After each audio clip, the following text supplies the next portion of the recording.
Welcome to the Book of Exodus series on the Town and Field Church podcast. In this 40-day series, one of us at Town and Field will be taking a quick look at one of the chapters of Exodus and sharing some ideas around the text. To learn more about this reading plan and podcast, visit townandfield.ca/reading plans. Now enjoy today's episode. Hello friends, Talisi here with you again, and today we are looking at Exodus 17 on the podcast. And this chapter starts out with some really thirsty Israelites kicking up a fuss and God responding by making water flow out of a rock in the middle of a desert. Now, we just saw in chapter 16 how quick the Israelites were to start complaining once they had escaped from Pharaoh and his army. All of a sudden, they are out here in the wilderness, and now they're looking around and realizing that they didn't have all of the comforts that they were used to back in Egypt.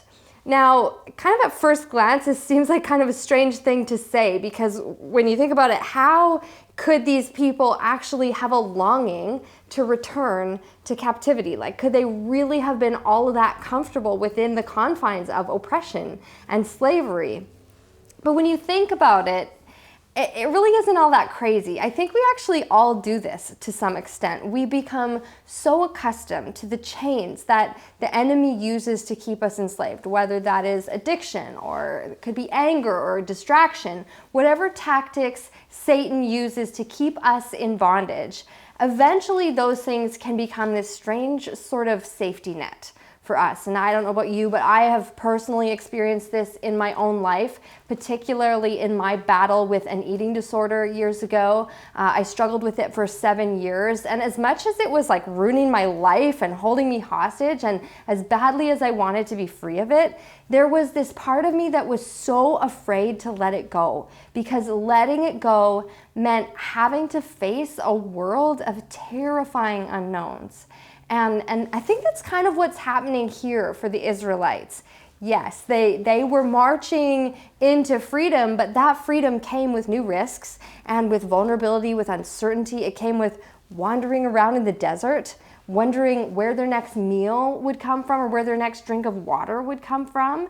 And at least those things, maybe they were sparse in Egypt, but at least they were consistent. And now everything was just up in the air. And so fear got the better of them. They started to doubt. They started to complain. In chapter 16, it was about not having enough to eat. Here in chapter 17, it's about not having enough water. And it's kind of fair, right? We can't live without water. But I think what's revealed here is that the Israelites have not fully grasped or learned to trust that God, their provider, is big enough to take care of all their needs. They're not remembering that this is the same God who not only created the waters, but has continuously expressed his grandeur and power through this theme of water all throughout their history. Remember, what was God doing in the very beginning of Genesis? He was hovering over the waters. And of course, in their more recent history, right here in Exodus, we see God turning the waters of the Nile into blood. We see him parting the waters of the Red Sea. We see him bringing those same waters crashing down on Pharaoh and his army. He is the God of the water.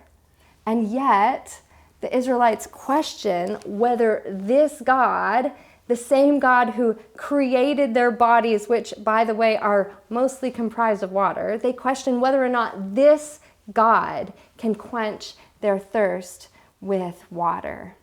Now, you know, the Israelites, they couldn't see the future. They couldn't see what we see. They couldn't see the way the story of the gospel would unfold in the years to come, or that one day Jesus would come and he would proclaim to the world that he is the living water. They didn't have that information yet. These guys are really still setting the foundation for this gospel narrative that would be woven throughout Scripture and throughout the span of time.